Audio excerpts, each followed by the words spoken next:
Hello, everybody, and welcome to another installment of Aftermath Hours, the weekly podcast of Aftermath.site, a worker owned, reader supported website about video games, the internet, and everything that comes after.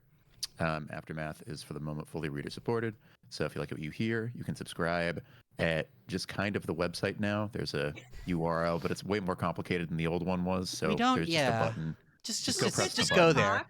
On the Yeah. website, it says subscribe, and just go there, and we Yeah. just subscribe there.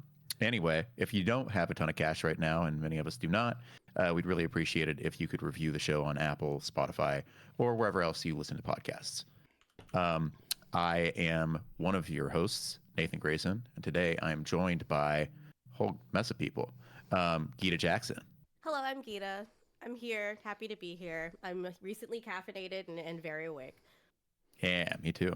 And Chris Person. Hey, what's up? Yeah, we're breaking the rare we don't go over 3 people most of the time rule because of incidents. Yeah. And special guest, the one, the only Eyepatch Wolf. So sometimes when I'm on a podcast, like I kind of believe in that rule and that you're not meant to say anything until you're introduced. But because a guest is introduced last, I kind of feel like I just sit there for like just like 80 seconds, just being like, Serene. and I get worried. I'm like, I hope they know that I know how to podcast, and this will all be okay. Yeah. Yes. No. I've seen you podcast before. You've had podcasting skills. It's so nice to see you again. You too, Geeta. Not the since last you time- viciously bullied me on a stream Yes. for an hour to raise money was for really- charity. Listen, it was for charity, though. Come on. Yeah, You didn't it need that was. save file. You didn't need it. Yeah, I believe you deleted my save file. I think Yeah, I that's- did. That's, I that's did. What happened.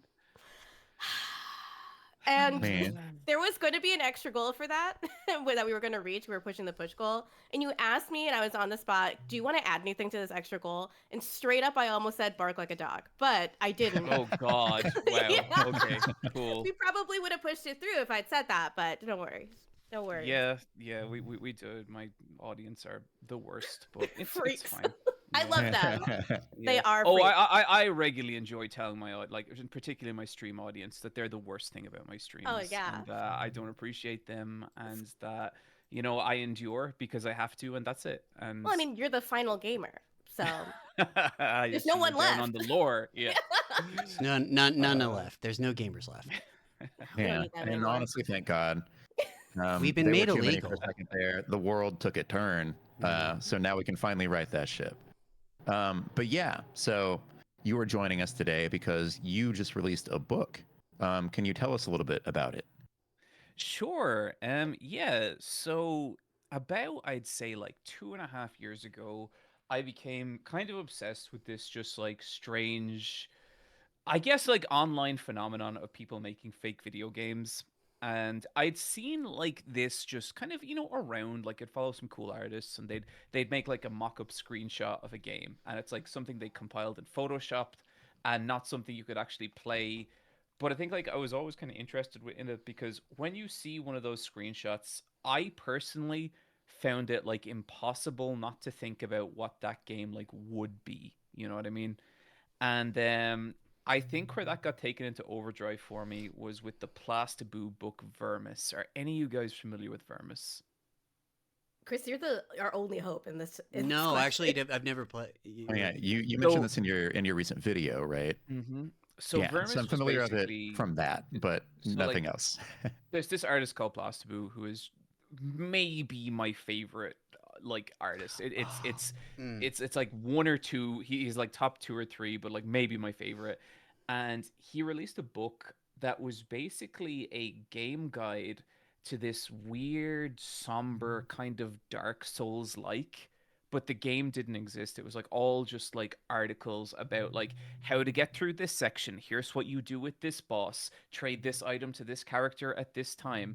And I ordered it and I read it, and it was like one of the fucking coolest things I've ever read. Like I couldn't believe how like immersive it was and how strange it was, and like I just knew that I had to do a video about it. Like I always say, like people always ask me like how do you decide what videos to make, and my answer is always like when I won't shut the fuck up to my friends about Yeah. it. That's when I have to make a video. Yeah, And often the sign that I have to write about something is that I keep getting up from my office chair and going into the living room and telling my husband about it. It's just sort of like, it's like, she's probably right about this, huh? Like, I can't stop thinking about it. yeah, completely. And so I wanted to do a video about Vermis, and then I was like, cool, I'll do like a little introduction about other fake video games. And so I'll do like maybe 5 minutes on other fake video games, and then 35 minutes on Vermis, and then we can all go home happy. And that video ballooned into an hour and 50-minute video because I just found so much cool stuff.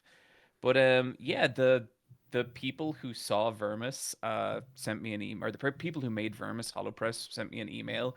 And when I saw the HoloPress email, I was like, this is either really good or really bad. And but it turns out it was good, and they were like, we would like to make a book with you. And I was Oh, like, nice. okay, cool. And so, they asked me, did I have any ideas? And I said that I think it would be really cool to collect as many fake video games from the internet as possible and write basically old, like Nintendo Power Oh style yeah. articles about them. Fuck. And Yeah, it's so such a good each one, idea. yeah, each one is This like a yeah. review or a preview or like a retrospective. We actually just got a comment in chat that I think is really insightful. Angel Riot says there are intentionally fake games that are more real than the dozens of things that are first revealed at the Game Awards and then never come out. Yeah, Uh, that's definitely Like true. Night Story. No, wait. Is anybody here ever aware of what is it? The codec. I had to look it up because I can never pronounce it. But The Codex Seraphinius. yeah, the code Seraphinianius or whatever. There is a 10-minute section I in knew there my would new be. I'm video sorry. Yeah. about Yeah, the yeah, yeah, Codex yeah. Seraphinius. I Yeah, knew. I'm that's the one sorry. that I'm stood so out sorry. most I'm to so me. sorry. It's just No, because no, I video. love not it at all, so not at all, much. not at all. But like, Because isn't yeah, it? the imagery in that is Like, bonkers. it's like, but that's because like, so the whole video, the new video, I kind of wanted to go into like why I think that shit is so fascinating. And Mm, ultimately, it's, I think, like, fake video games are a container for worlds. And so I went looking for like old media that was just about worlds, yeah. and that's when I encountered the Codex Seraphinius. Do you want to give people a little rundown Yeah. about what the fuck that is? It's like an Italian artist in like the 70s made like basically like an inscrutable beautiful book. Like it reminds me a lot of if anyone has ever been in LA, the Museum of Jurassic Technology is kind of oh, yes. a similar kind of idea of like it's a sort of earnestly told falsehood in its own ways, where it has its own fictional language, and it's like there's that cool crocodile image everyone fucking loves. Oh, You yeah. know what I mean? It's And it, a little like I've been thinking a lot about the many different metafictional layers of House of Leaves, the like an artifact of the early internet when you could just put something online and a publisher just would pick it up because it went viral. it's yeah. It's where it's many things are fake at the same time, but it's told incredibly earnestly. There's also it Yeah, also like the drawings are sorry. so serious and Mhm. analytical, and it's like it really feels like it's trying to explain something to you, but what it's trying to explain is like utter nonsense. Like it's crazy. I love that shit. Yeah, I was looking at the minutia of House of Leaves recently, and what's fun is that often the articles cited in the footnotes there are not real, but they come from completely genuine magazines and are like authors that have contributed to those magazines before. There's a couple of citations from New Left, which is a very hilarious thing to cite from. Hmm. And it is there's so much detail put into establishing bona fides beyond it's for this intentionally incredibly fake thing. I love Yeah. lying. I I just love lying. But yeah, like There's that's, and like, oh, sorry, you go ahead, Chris. oh there's yeah. I'll let you finish off, but there's one other one I was gonna say remind me of a little bit, and I'm sure it's in your Yeah. sorry. So yeah, with the Codex Seraphinius, like how does that fit into this lineage of fake games as you kind of conceive of it? Because I think that if the Codex Seraphinius was around now, there was a chance that it would take the guise of a fake game. Mm. Because it's like there's that, there's like the Voynich manuscript, which is like Mhm. this old manuscript that documents all these like plants that Yeah. aren't real, and it shows our it shows our star system. Well, like, it shows a star system. It's not ours. It's just, and it's that kind of like basically they're both like relics of a fictional world, and I think this kind of world building media is really fascinating and really interesting. But how do you get a wider audience to kind of engage with it, like, and how do you get them to care? And Mhm. because I think where culture's at, video games can be a way to do that. And so like a lot of these fake games, they have gameplay mechanics that like Mm. aren't real because you can't play them, but you know what those mechanics feel like. You know, Yeah. you have played games like that. Like when you see a save icon in a fake video game, that immediately implies so much about that world, like that there's danger in it, that they've journey existed before this moment, that a journey exists after this moment. And I think what fake video games are is like this amazing framework for fictional worlds in a way that kind of brings the audience into them. I am like repeating parts of my video wholesale Okay. here, and I It's feel like okay. such a fraud. Yeah, No, but no, it's no, fine. no. That's It's fine. okay. No, no, no. Because It, this is it rem- also an This is, uninitiated audience, but this probably, is so also this is they need also to hear about it. what yeah, this happens is to like a me. Yeah. yeah, yeah. It also happens to me because Yeah. you know what, I think good thoughts and I have a good voice, so why not? Yeah. I No, spend a lot of it time writing them. You know. yeah. Yeah.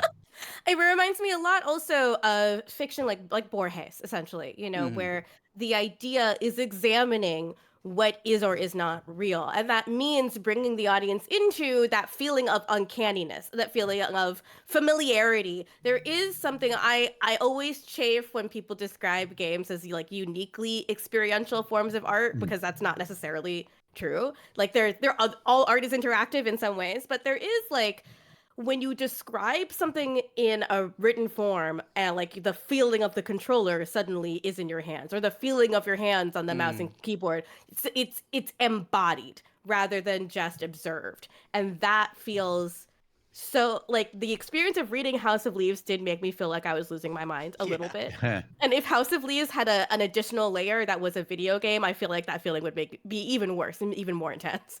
I will I say. Go ahead. I was gonna say, or actually, sorry, I didn't mean to interrupt. But the one other thing I was gonna say was Dougal Dixon's Man After Man. Has anyone ever seen that?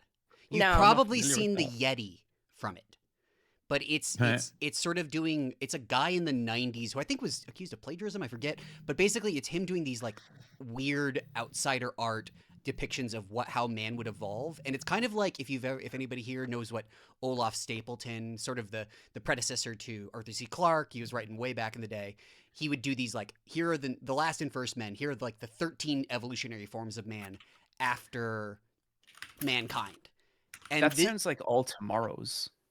yeah, it's well, but this isn't like, I think Last and First Men's like 1920s. It's like fucking crazy. Oh, whoa. Yeah, Okay. like you Yeah. gotta but Yeah, because I Olaf. know in the in the video you were talking a lot about like what is the first fake game, Mhm. and you go back pretty far, but I don't think you go back that far. Well, that's No. Last and First Men, which is different than the Dougal Dixon. Dougal Dixon wasn't doing this shit in the 90s, but he has one that's like, if you've ever seen like a Yeti with another smaller guy on his back, like that usually like I gets. know. Yeah, no, I know that Okay, picture. yes, Yeah. that is from Last and First Man, or Man After Man, and it kind of reminds me of Stapleton. But he does all of these other like, how would man survive in like deep space? And it's like a guy that looks like a spider who has like Huh. incredible high pressure sensitive things. There's like there's like Dougal shaped people, like sea Yeah, cow that shaped sounds people. awesome. It's a really fucked up book. I want a copy, and it's one of those ones that, along with the codex, I've wanted forever. Sorry, that was my Yeah. little tangent. I just thought it was cool.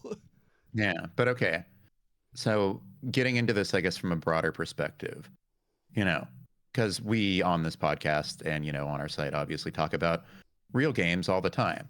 What makes a fake game compelling? Like what is it about you? What is it about these that made you say like, I've got to write a book on this. I've got to do multiple videos about this. Like this is going to be my obsession. This is going to be my whole personality. So I think like a part of it is that like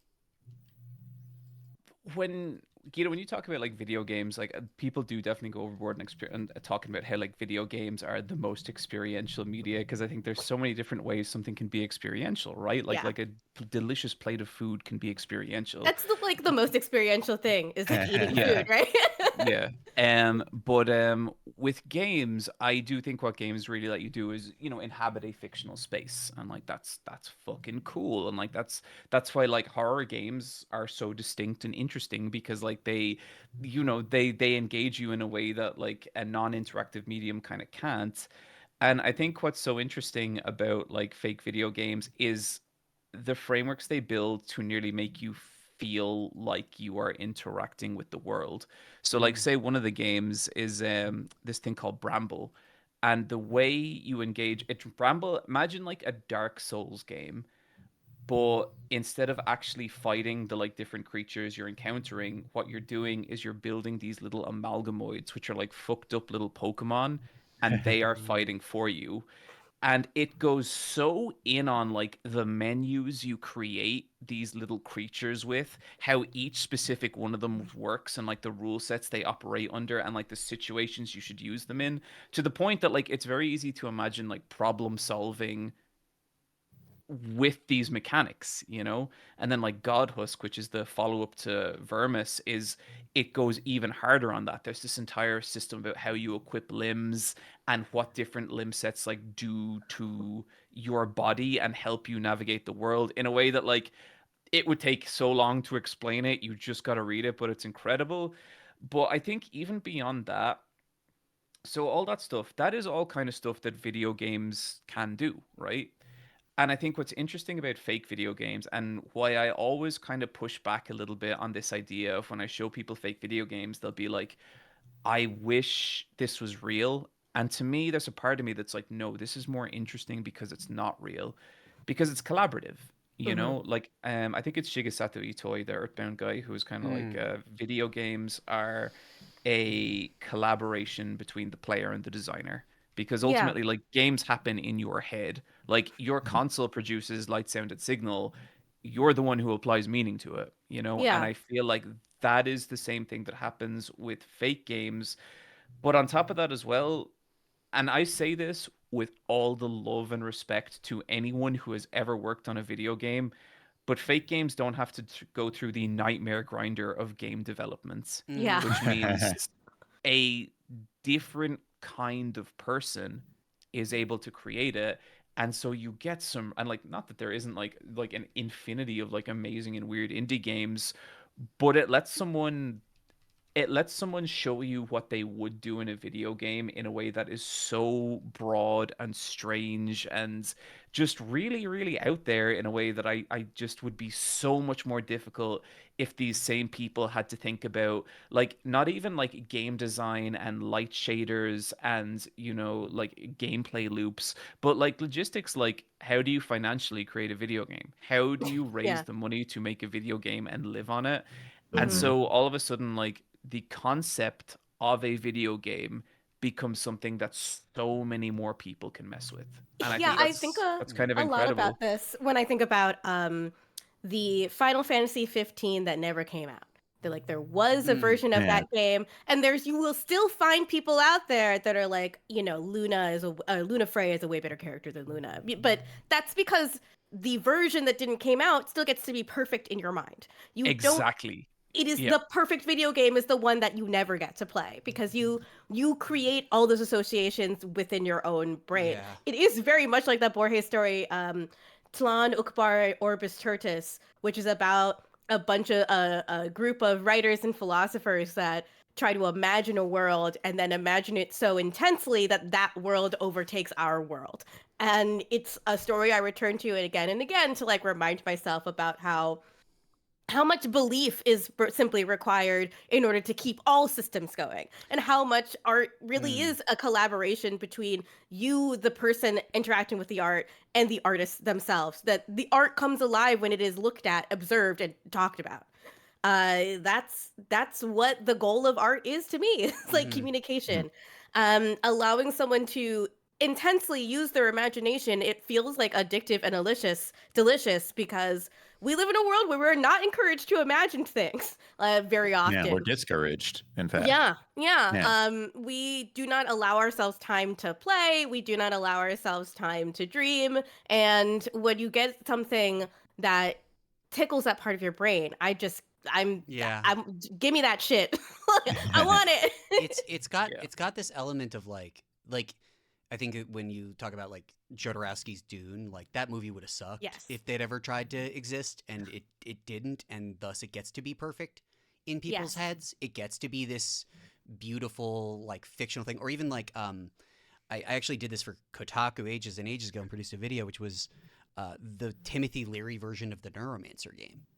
Like, is like, I hate Timothy Leary as a person. I think he ruined acid for a lot of people. He's got irresponsible. He narked out to people. He narked out to like his ex-wife to the government. It's like real evil guy. That's fucked up. Come on. It is indeed fucked up. But he also just like they got him to be like, hey man, can you make a Neuromancer video game in like the 80s? And he's like, yeah, I'll get fucking Grace Jones and shit. And like the version of it that exists in his mind, that exists on like Gamers would on not a have been able to handle Grace Jones. Like, I not for think a I mean, second. gamers, as we're going to talk about a little bit later, can't Yeah. seem to handle anything, even vaguely artistic. But Yeah. we'll get to that. Especially not the queen bitch jungle mother of New York. God, she's so fucking Right. cool. She's I so fucking cool. love I love Grace Jones Love so her. much. You know where that comes from, right? She landed in JFK, stripped off all of her clothes, and then just shouted, I am the queen bitch jungle mother of New York. No. There you go. Who's Wait, who's oh, gonna man. argue with that? No, I was no planning one. to do. I was planning to do that. Now they're going to say that I was copying her. That sucks. Yeah, get your own ideas. But no, I did want to ask about also the process of making this book, because one of the really cool things that you did is you structured it around like fake games, but treating them as though they are real. You have like reviews of them and like different people basically that I assume you wrote all of those different people, like Yes. offering their perspectives on those fake games. What was that process like? And did you ever hit a point where you're like, one of these characters kind of sounds like the other? Like, how much did you have to really, I guess, like grow creatively to make all of that work? That's a really good question. So I guess like in terms of the process of making the book, and like this is kind of one of the other things I love about, I guess, like the potential of fake video games. I think shit's rough for artists right now. Like, and I think like specifically like generative AI and just all that bullshit. And I think for a lot of artists, like a lot of them feel like, a little bit lost. It's like, well, what do you do? Like, how do you actually make a product from this? Or how do you, sustain yourself? And I think fake video games are actually a really cool way to do that, because it's like, okay, look, do you have a bunch of OCs? Do you have like a fictional world or just whatever? It's like you can combine all that into like a pretend video game, and all of a sudden it's so much more engaging to people because they have the context into it. And I'd seen so many artists do this online that I just wanted to find a way to work with them and like get them paid as well. And so like, I contacted them all, and like they were all just really, really lovely and just like really great to work with. And then like it got to the point where I had to actually like write articles about the games, and that was like, oh shit, But the way I did it was like I wanted to do it like this. So I started off with this game called Bird World, and Bird World is like this really beautiful soundtrack to a video game, and like it has like a fake manual and everything. It's really gorgeous. And the guy who made it, Leon, he made a second game called Return to Bird World.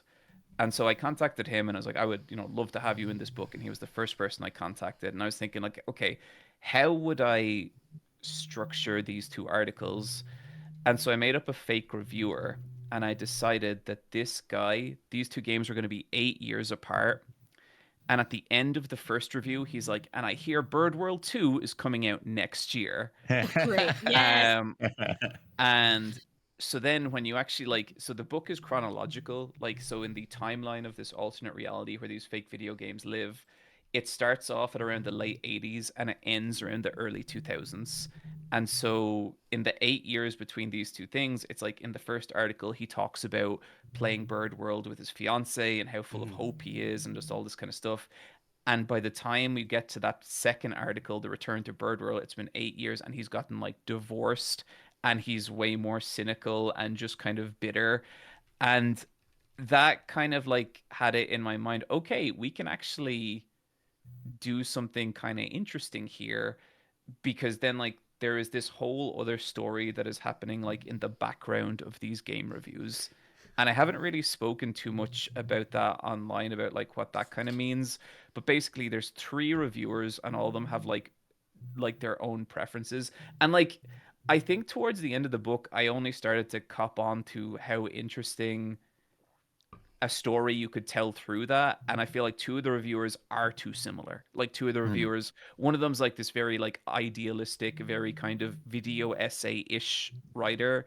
Another one is like a more cynical, like she's been doing this forever and she's kind of fucking sick of it. But my favorite reviews are by Gary.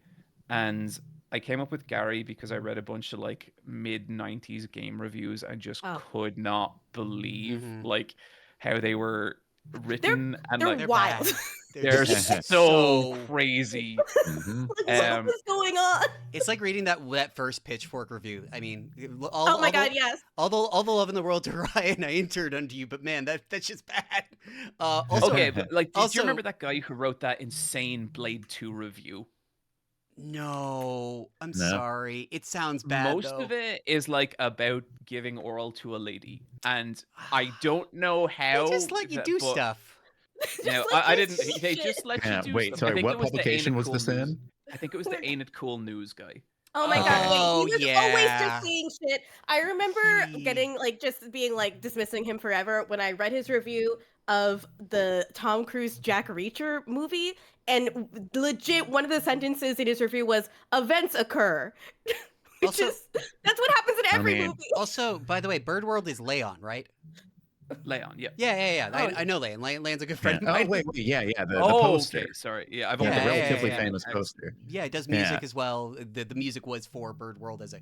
He also made a really interesting game that I'm sure is like I think he made it in tweets that were like linked in a very Oh, specific yeah. way. Like Huh. it I were remember that ages game. and Oh, ages so ago. cool. Yeah, it's really interesting. I'm sure all functionality in it is broken now. Yeah. Yeah. But anyway, you were talking about this style of review. And I Yeah. just kind of like, so I kind of fell in love with it a little bit. I was like, this is so fucking stupid. And so like came up with this reviewer, Gary, and Gary is like, he's kind of a moron, you know what I mean? Like, you know, there's a bit where in the review where he's reviewing his first review is Ghostbleed, which is like this Resident Evil type game, and I got to write the line, you can pick from either a man or a woman, but I don't pick the woman because I find that weird and confusing. And That was the Um, vibe. That was how yep. people were writing and discussing women back then. Yeah. Yeah. But like what was super fun then is like over the course of his reviews, you kind of got to see like how his life changes and like how he kind of softens and stuff. And then on top of that, like there's a whole other weird narrative where like you're kind of reading the reviews and there's all these mentions of like people going missing and like weirder shit happening in whatever alternate reality it's taking place in.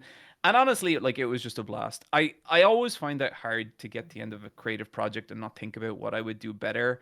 But I am like super happy what we did, and especially just like my graphic designer Marco, who like if you've seen the book, deserves easily as much credit as me, and like same for all the artists because ultimately like they're the people who actually did the shit, you know. Mhm. And I would really encourage people even just to like look up the artists in the book because it's such an like amazing collection of people. That's like a kind of an encyclopedia of people working at this same creative question, which is what is it to imagine a video game? Like how can Totally. you let something become real and also never develop it? Yeah.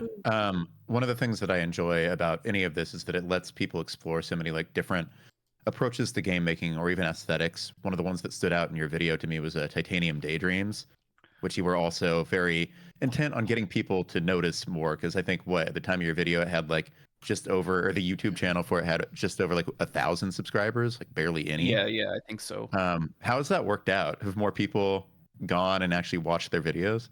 Let me get the number here. I have Yeah, because Titanium Daydreams, for those who haven't seen it, which is probably almost everyone, is like this really interesting kind of almost Shenmue-inspired Dreamcasty type of like video series, but it's very like surreal in terms of the way that people speak. It harks back to like when localization was not very good in games.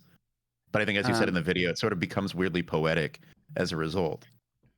Yeah, it's like there's lines in it like old man, I'm gonna butcher this line slightly, but an old man is describing how the town that the Titanium Daydreams takes place in has gone to shit. And he says, rampant rascals fill our streets with scorn. And it's like, wow. Yeah, that's Like, a great what a sentence. line, you know? So Titanium Daydreams has 15,000 subscribers right now. Okay, that is a healthy jump. Yeah, I felt good about that, but like they deserve it. Like they made something worth subscribing to, you know. Yeah. And Mm. for anyone watching, I'd say just click on the first episode of Titanium Daydream, give it 30 seconds, and you will know if it's for you. And it is one of my favorite things anyone has ever done. Mm. Hell yeah. But I'm so psyched. one of the things that you talk about in that section that stood out to me is the kind of general, like, almost optimism of the Dreamcast aesthetic. That, you know, Mhm. there's that era where it was like the very end of the 90s, and like the Dreamcast itself, its hardware limitations kind of lent it to this like very detailed version of the very like chunky, colorful style that permeated like the N64 and PlayStation era. And just Yeah. like all of that to me was so like I think that you articulated something there that I've always felt, and I found that really interesting. And then I find it even more interesting that people now, in making like fake games, are carrying that forward, or trying to imagine something based off of that aesthetic that was born of these hardware limitations. Yeah, because there's like an innocence to it, right? Like Mhm. when you look at how the Dreamcast looked, and like it could do nice visuals in terms of like some of its fighting games like Soul Calibur and Dead or Alive, when you have two characters on screen, it could make them look nice, but for the most part, Dreamcast characters are like they're kind of like high fidelity, low polygon style. Like they have more curves and roundness than anything on the PlayStation, the N64, but they're still very simple, and there's a kind of real cartoonish beauty to them, I think. And it to me, it's like such an optimistic and fun look. Mhm. And I think it's interesting. And now I think you see a lot of indie games in that style. Like you have, say, like Mhm. Yeah. Crow Country. If you Yeah. guys played that last Hmm. year. I No, Chris reviewed Crow love Country. I Crow loved Country loved rocks. Crow Country. Awesome Nobody, game. I won't go too much, but like the ending of Crow Country, the real ending of Crow Country, is so good and it was just like a gut punch in a movie in a Totally. game that is otherwise like very hands off and like you're saying like alternate historical localization. Yeah. No, Mhm. I agree in some ways that I feel like that era of gaming in general, you mentioned the PlayStation 2, which is for me like that's my favorite era. I mean, it coincides with when I was 12, which I think is probably significant for everyone to recognize. But there was an optimism, I feel. The idea of PlayStation cool has not really existed ever since Yeah, then, and I really. I think what you're talking about, Gita, is really like Mm. it's just the extension of what we're talking about because it did still last a couple of years, Yeah. and then like 2001 is like a year where shit started to get weird, and in many Yeah. Hmm. ways, I feel put Yeah. us on the Something path that happened. I we can't are really recall currently what exactly living through. went down. Uh-huh. Uh, um, America. yeah. We love Yeah, no, it. the in 2001 the end of history ended. I'll send you a link, but my friend Ashley Reese wrote this great blog about the surreality of going back to watching like Disney Channel era 9/11 like Oh yeah. celeb interstitials. Oh We yeah, have yeah. Shia LaBeouf reading a poem he wrote about how it's okay to cry about 9/11. They're really intense. And man, I feel like we've been living in a dream world ever since then. My But my whatever. favorite my Mhm. favorite bit of knowledge, aside from the fact that I consider the exact uh, pre 9/11 movie to be Freddy Got Fingered because you can't make that after 2001, No. No, is absolutely that not. they submitted the screenplay for Forrest Gump 2 on 9/10/2001, and then we're like, oh, we can't make this movie now. Society's different. Because you can You know, only 9/11 killed Forrest Gump too, but and gave us Achewood. So really, who's to say? Who's to say if it was a better? No, I'm kidding. okay. Forrest Gump 2 and Dreamcast Optimism both died on Yeah, 9/11. that's so You know? true. That Oh God, spirit that was sorry. crushed. I'm just imagining Forrest Gump 2 for the Dreamcast now. That would have been. Oh man, wait. You know Now what? there's an I idea. think that brings us right back to Titanium Daydreams because Yeah, that's right. basically what that is. Yeah, yeah, honestly. Fuck, Sega could have Um, killed that. I'm sorry. They would have made it unproblematic. Oh, hey, Quentin Tarantino got to finish Kill Bill in Fortnite, So, these things can happen in a roundabout way. Forrest Gump 2 for the Dreamcast in Fortnite. Let's Yes. keep May adding as layers well. here. Yeah. Sold. May as well toss it in the metaverse. Why not? Just let me go back. I'm looking for some sailors. But okay, actually, on that note, I was curious to get your opinion on, I think, like a newer kind of fake game trend that I didn't see in your video and probably isn't in the book because it makes me feel a little bit weird about things. I think probably you would as well. There are now people who are essentially imagining fake games using AI. The most recent example that calls them or springs to mind is, have you followed like a Bird Game 3 at all? That whole Yeah, thing's happening on TikTok. I've seen a bit of that. Yeah. And like, I mean, that still carries, I think, the outline of a fake game in that a lot of people, and what I really enjoy about it is a lot of people are like working together to imagine something and creating this almost like fake nostalgia for a thing that never existed that I think is mostly playful and innocent as opposed to like imagining the 1950s as they weren't and saying this is why we should do white supremacy. Um, but they're still, in many ways expediting the process of actually creating materials for that by using like Sora. And so Yeah. one of the fun elements of it is that like every imagination of Bird Game 3 is different. It's always like a different genre. It's like, oh, it's a MOBA this time. It's an action game. It's a whatever. But you've got that big Sora watermark on there. And, as you were saying, like your book features all these artists. That's obviously cutting out artists from the process. How do you feel about this sort of like diminished version of fake game making that AI is helping propagate? So that's a big question because I think like first of all like you have to address like the idea of AI, you know what I mean? And to me, when I really like try and break down like what is art? Like what is a painting? What is a movie? Like what is the most core definition you can make of a piece of art? And to me, like art is a physical expression of something we feel. And when I say physical, like it could be a comic book, could be an online comic book, it could just it, but it's an expression, right? And I think what's beautiful about that is that it is our expression filtered through a skill set that we have spent months, years, or decades building up. And, it's not like you can't use digital tools to enhance that. But for me, like AI cuts so much of the expression part out and it kind of just becomes an abstract concept. It also pushes, like, it cuts the skill part out. I like terrible art. I like comics that look shitty because I can feel the person who drew them. I can feel like their Uh, desire to improve. like that one, that manga with the really, that was like Shonen Jump manga that was canceled. There Yeah. was a incredibly weird angular art style. That was the Uh, piano one, right? yeah, Yeah, that yeah, one. yeah. Oh man, I love that. And it is a human being sitting down and saying, I'm going to draw this. And that is just fundamentally different from asking a machine to draw it for you. But also, literally, like, we have an example of this, which is Freeran looking up. Oh my God, yes! The Frerin Every looking up thing. everybody Man. Freerun Go Freerun ahead. looking up, like the original drawing, is one of my favorite drawings I have ever seen. There is so much fucking heart in that Yes. drawing in a way that I adore. And I know I'm Yeah. right because everyone felt it. Like, you Yeah. can't look at that drawing and not feel someone so badly want to capture this amazing character and unable to. And it's fucking beautiful. It's Yeah. like The Room, It's like Absolutely. The Room is a bad movie. The Broom is such an incredible portrait of the person who made it. Yes. And their Like, inability to express whatever I'm like, it's incredible for that reason. That's why I come to art, because I want to feel shit. I want to feel other humans.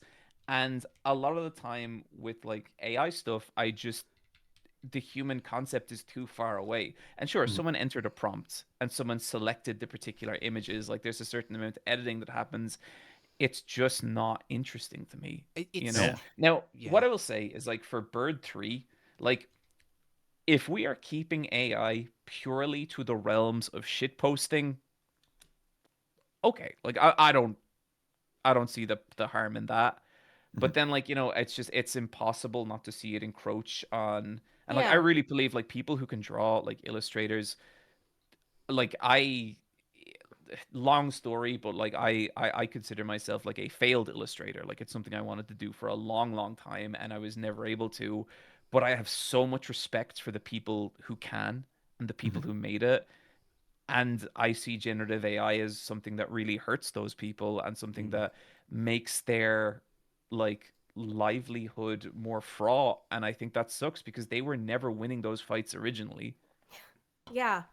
I've talked to a lot of people in the animation industry about how, especially since post-COVID, COVID essentially being an excuse for animation in the animation industry in America to lay a lot of people off, Mhm. conditions have gotten so much harder. Yeah. You've seen like these sort of last-ditch experiments with independent studios like Glitch crop up, and they garner some success, but the risk is a lot higher because there's no longer as much institutional support for animation and people working in illustration. Mhm. And to see a machine take these people's lunch money away from them, like even more than that, in an industry that's already designed to extract labor from them and try to give them as little money as possible for it. Yeah. It is frustrating. I agree. Like when people were all generating images of SpongeBob flying the plane into the World Trade Center, that was Yeah. really funny. I'm not gonna lie. That Yeah. made me laugh. However, there's no way to use these things innocently without also feeding the machine that takes money away from people. Yeah. You Well, and know, also the machine that hurts the environment as well. yeah,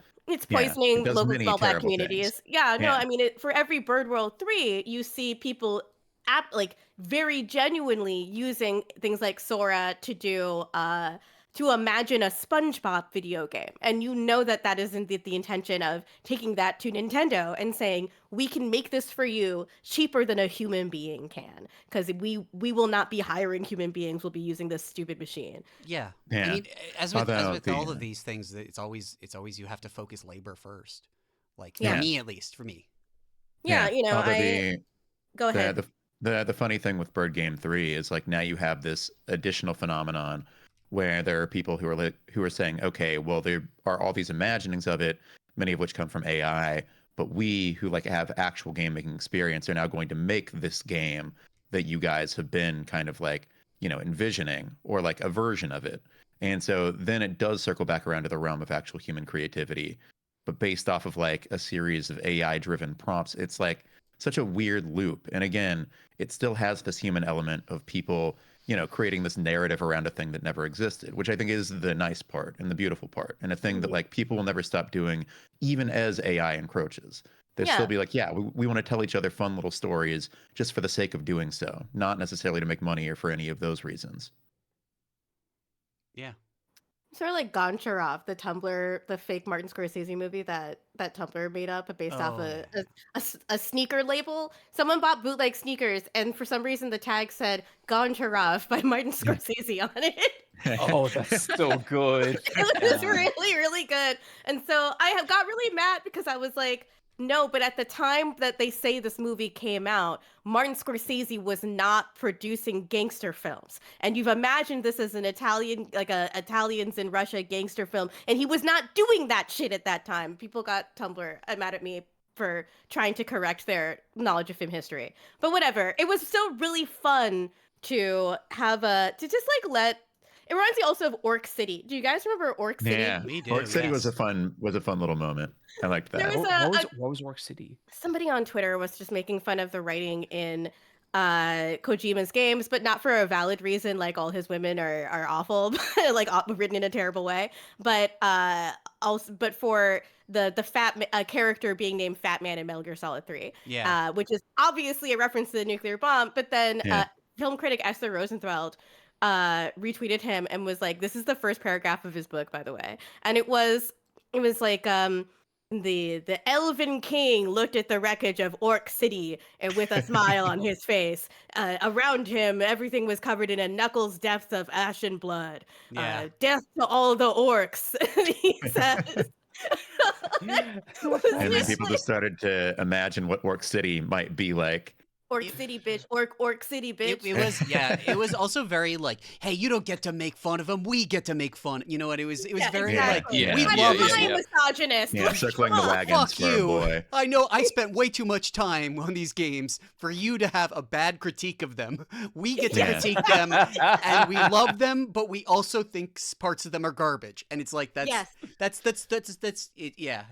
Yeah, no, it's like when I talk shit about my mom, I always have to tell people, but you're not allowed to repeat any of the things I've said back to me. Yeah. Don't. Mhm. If you talk shit about my mom, I'm mad at you. That's my mom. Yeah. Okay. You can't talk about my mom, Hideo Kojima. I get that with my co-host on Versus Wolves, Woolly Versus. Yeah. Like that podcast is like 4 hours long. We rip into each other for a good 3 hours of it, and like it's a lot of fun. But like sometimes we'll be doing a meetup or something, and I'll like someone will like try and kind of like make fun of Wooly, and I kind of feel like, no, dear, don't do that. I do that. That's mine. That's You know. fine. Oh no, it's You the don't same know for him like me. I do. No, your burns would not be accurate and specific enough. Yeah, Uh, that's it. That's it. Yeah, yeah. No, it was the other day at my group chat, Nico is the mod of this, the Twitch stream. We were talking about the Night Rain DLC, and I was like, I might solo queue before we meet up so I can like learn the map better because I'm sick of being like a useless load.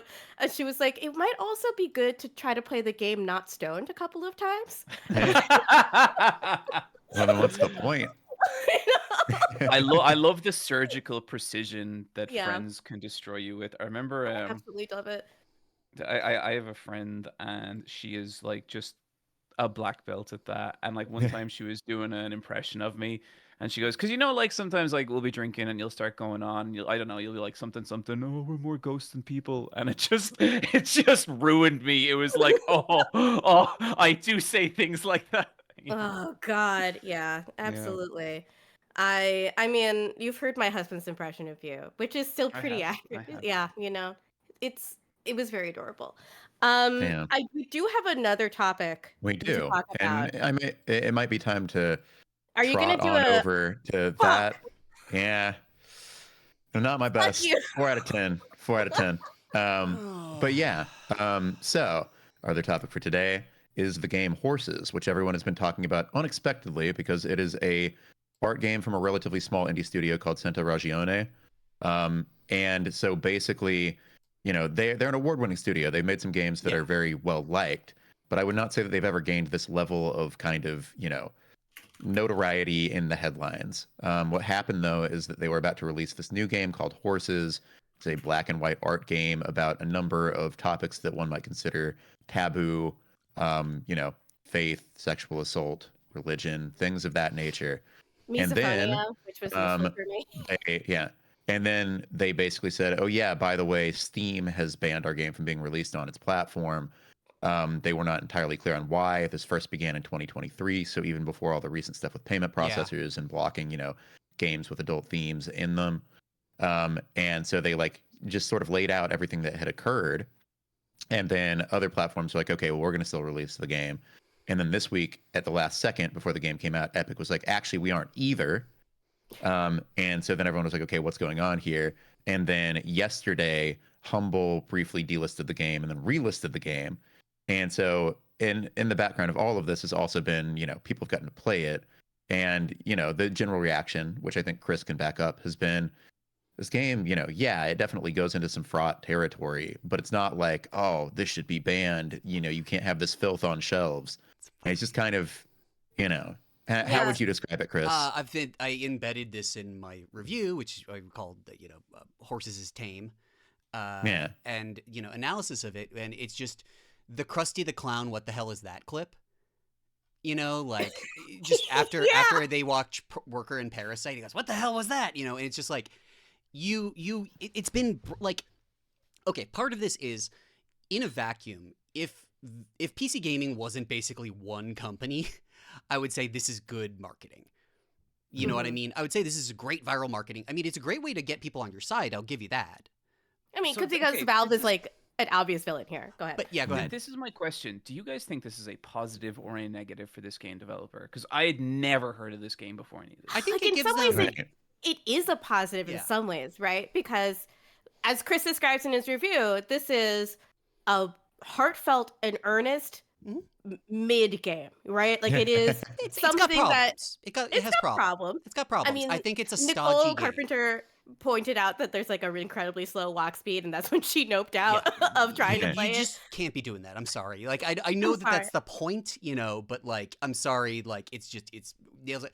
But like Yeah, nails on chalkboard. Yeah, but go but ahead, like Chris. I don't know. It's one of those things where like it's fine for them. I think it's doing very well on GOG, and GOG was very much like, we are proud to do this. I think partially because they're European, Yeah. and like I think a big part of this is like because they like the Epic thing's really fucking weird. I think if it Mhm. had just been a Steam thing and Steam was like, you submitted something with content like there was a scene where there was a younger girl present with like I think riding on one of the in an earlier build of it, Yeah. like she was riding on one of the horses are naked but in a censored way.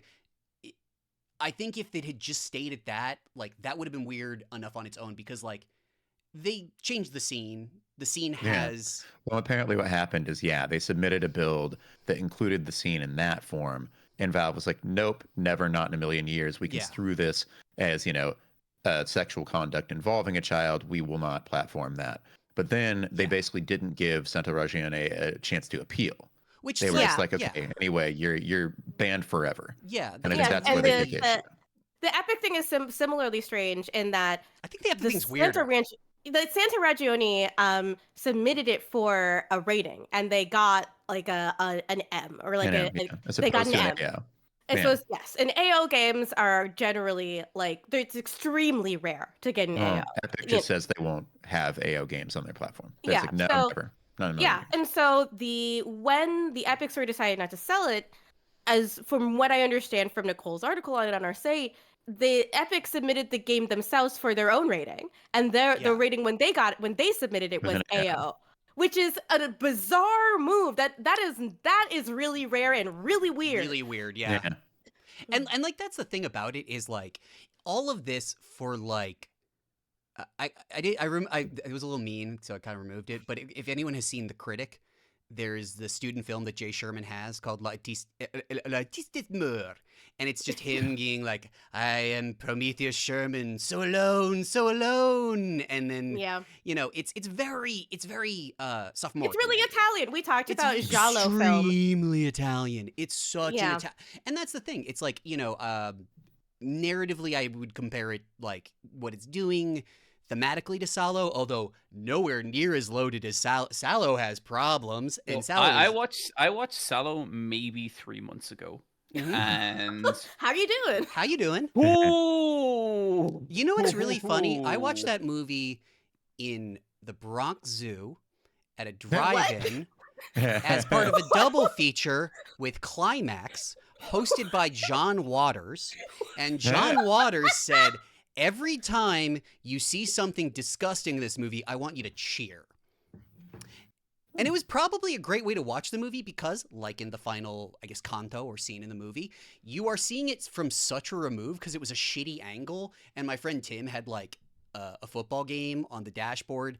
And it like kind of does, like seeing it occluded kind of does help with it a little Yeah. bit. It kind of removes the sort of, because like it is a movie, but like aside from that, like I don't want to actually compare its content to Salo because Salo's way more loaded, may have gotten the director killed. way more problematic. Way more especially in terms problematic, of, like, yes. the age of some of those Absolutely actors and more stuff. problematic. What I would say about Salo, like whatever you want to say about it, I did come out of it being like, well, I guess fascism is bad. Yeah. You know? The scene where they shoot him and he does like, because I believe he's having sex with a black maid or he's dating a black maid and he does like the black power fist. That's pretty sick. Like that's pretty sick. He's pretty good. He's pretty Pretty good. cool. Yeah, But like, yeah. I'm not here to litigate that because I think like, Yeah. I cannot stress how tame this game is. I cannot stress how tame it is. You do not see dick in this game.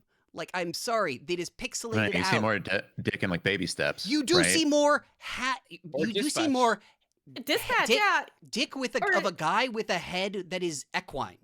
There is donkey-headed man dick, uncensored, in baby steps and not in this. Also, And like- granted, the Yeah, context and is there was no different. controversy around baby steps. Baby No, steps people just thought like, it was fun. like, It's on PSN. Literally, Yeah. if you open Steam right now and you have the settings for adult games open, you will see Oh, like yeah. 6 or 7 Yeah. Korean FMV porn games just like I mean, on your main there- page. there's a series of like 6 games called like Sex with Hitler. Yeah. And they are as described. I don't want to I have do sex not with recommend Hitler. looking at the screenshots No. attached to those games You do on not. Steam. You do 'cause not want to have sex. With Not a treat for the eyes. Not a good idea. Like, Anyway, like when I No. heard that, it's like Hitler doesn't get to have sex with me. No. Like Absolutely. no. Absolutely. He doesn't deserve he that. doesn't seem No. like a good lay, but like I know that's No the least of the fucking way. problems here, but it just Yeah. I think that's But low if on we're the break- if totem we're hole. But breaking the just issue if I'm down being into pure mechanics, just, I agree. I it agree. doesn't seem like a good time. No. No, He it seems does remind selfish. me a lot of the reporting. What you ran an interview with the artist Robert Yang many years ago, Nathan, Mhm. where he Yeah. talked about the difficulty of dealing with Steam in getting his games on the platform. And I don't know if you're Mhm. familiar with Robert Yang, John, but he makes real like super gay art games. God, One of them I love him. is Cobra Club, where you get to like design a penis to send a dick pic to somebody. It's fantastic. Yeah. No, they're great. They're like Didn't he- super fun games about cruising and like Mhm. like hooking up with other guys and like He- showering with men in the gym. They're very fun. Steam didn't want him, and he is also you cannot play any Robert Yang games on Twitch.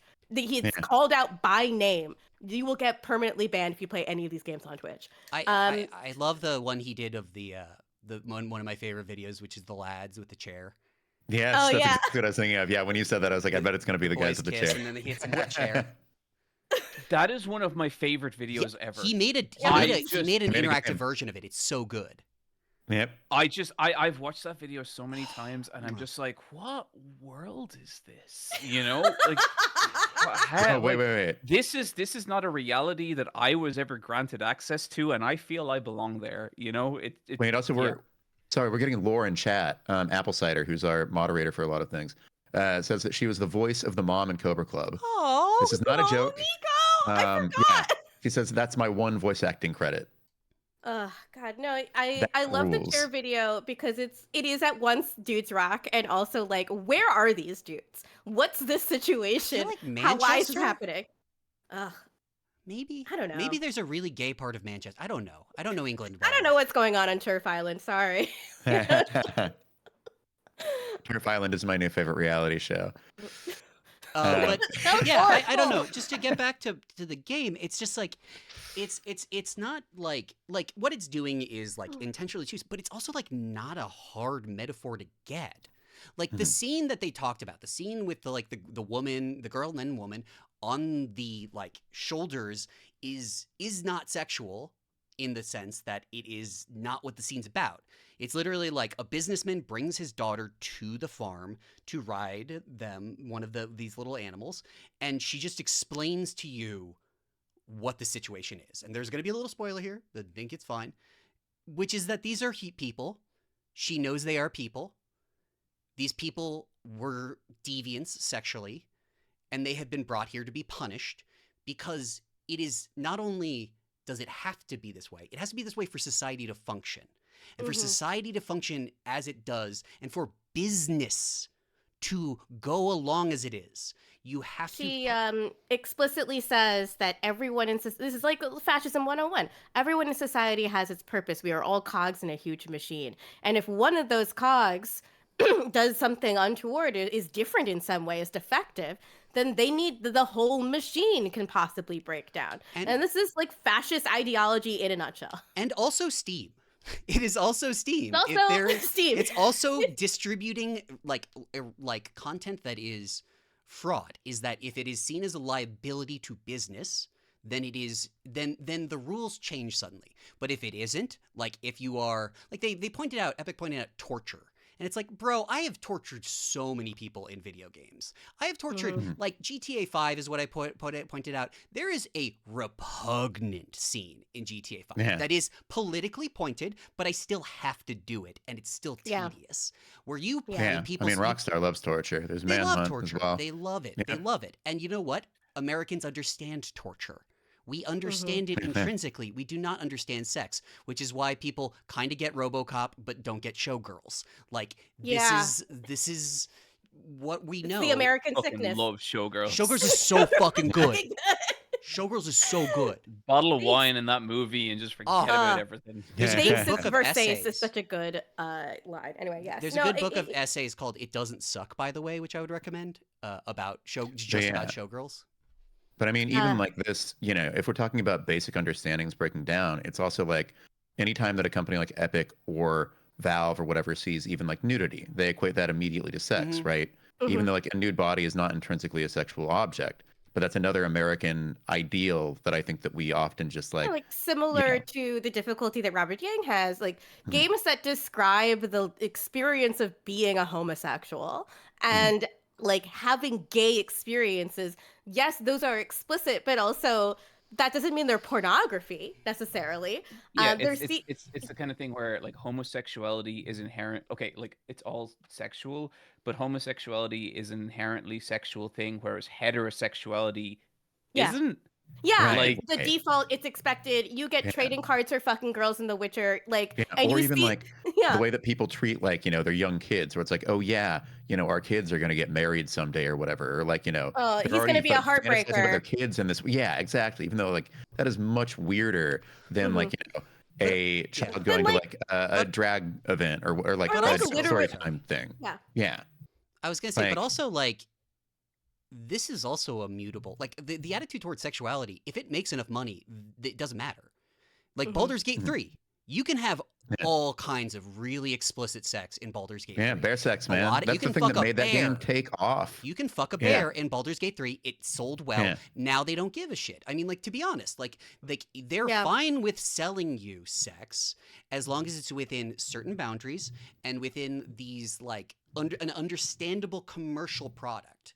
And like I was watching like when I was writing this, I was going back and I like Pasolini outside of, I think people like boil him down to Sallow too much, and it's like, bro, you're missing so many good movies like Mama Roma, his version of Medea. It's all really good. And he was talking about Sallow, and the quote that I end the piece on is, power can essentially do what it wants, and what it wants is completely arbitrary or dictated by economic needs that elude common logic. It is power is like, even when he's talking about this, people are like, Sal's about fashion. It's like Sal's about like petite bourgeois power and about sort of like control, and how like even outside of just fascism, like this is a thing, like that's the framework, but it's also a larger issue about sort of, he called it like anarchy. Like there's an anarchy to power. Yeah, because wasn't the book like 17th century France as It's opposed so to funny. like It's, book's it's, so funny. It's Marquis de Sade, right? Yes. There's the whole pastiche about Sallow in the Grant Morrison comic The Invisibles, which is just a fucking trip. But it's Marquis de Sade, and like his whole thing was like, I'm a fucking pervert. Throw me in jail. I'll be a pervert in jail. It's such a funny fucking book, man. You gotta read it. Like, it's not scary at all. It's just him making up sex stuff, and by the end, he's like, I don't know, I'm gonna throw that pussy out through a trebuchet, and it's like, It really is like him just sitting down and being like, wouldn't it be fucked up if this happened? Wouldn't it be fucking crazy if this it's happened? like a 7-year-old describing sex. It's so cool. Yeah, he was arrested for being that guy. But what's his name from Polygon? I forget his name, but he's an Italian man with a long name. Giovanni. Yeah. Giovanni was saying that this is also like a kind of thing that does happen once something is actually legitimately art. Chris, you mentioned stuff like Pinku movies in your piece, and I think it's important to note that the difference between this game being removed from Steam and Pinku movies, like being a VHS video nasty scenario, is there were ways to produce and release those movies so that they would hit the target audience that wanted to get them.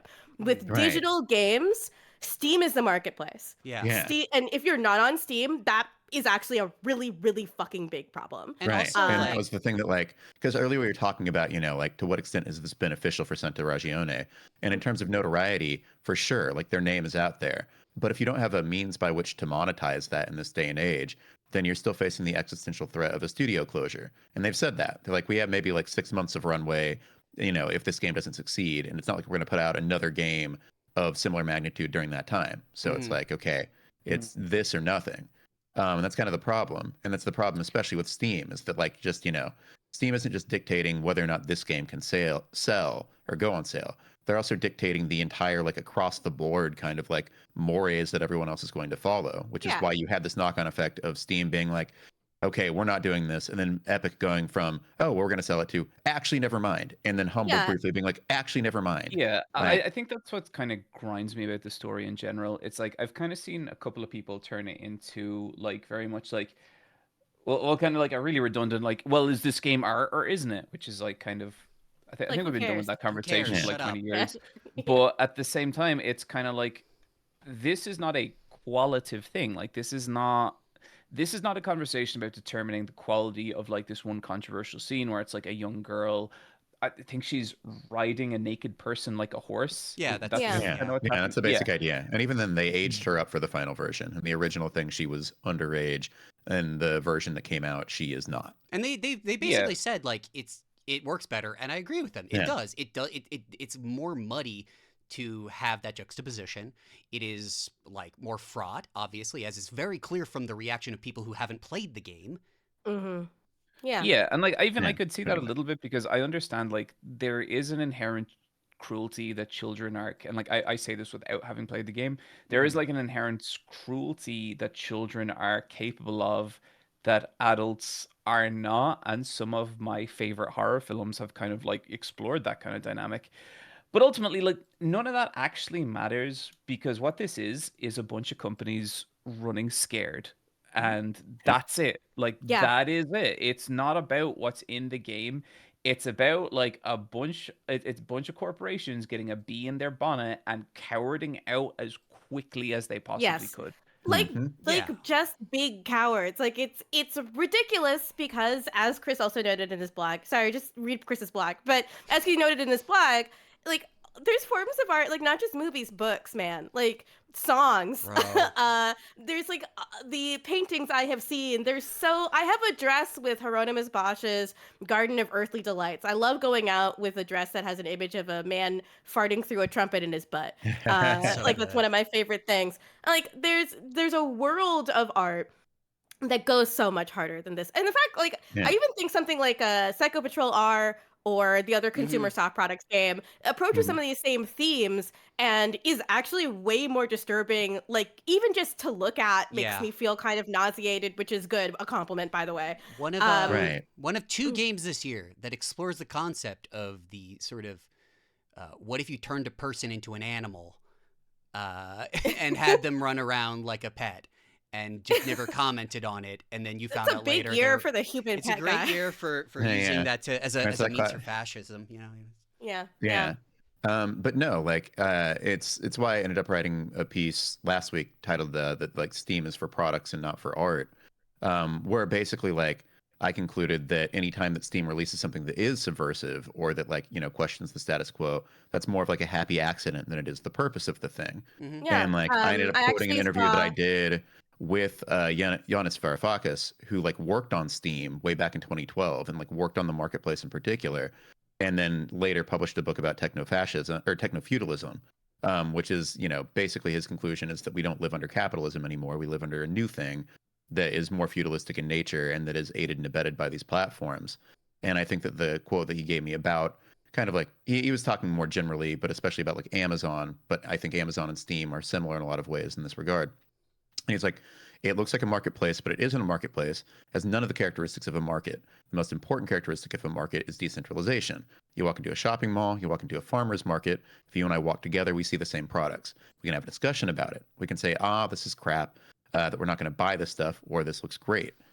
We can't do that on Amazon because you and I can't communicate. The algorithm doesn't allow us. And it's like Steam has vestiges of communication, reviews and forums and curators, but that's all an illusion. Steam still has the final say instead of like people who are, in a place saying, oh yeah, we either accept this or don't. Like no one is getting to make this decision for themselves. It is just Valve top down saying, this is what we decided and this is our call. And if anyone wants to challenge it, too bad. We're just not going to listen. Well, the thing about it that gets me is that like we had an entire like what was it 2000s this film is not yet rated. Like if you think about this film is not yet rated, it made everyone realize like, hey, wait a minute, the MPAA is like fucked up.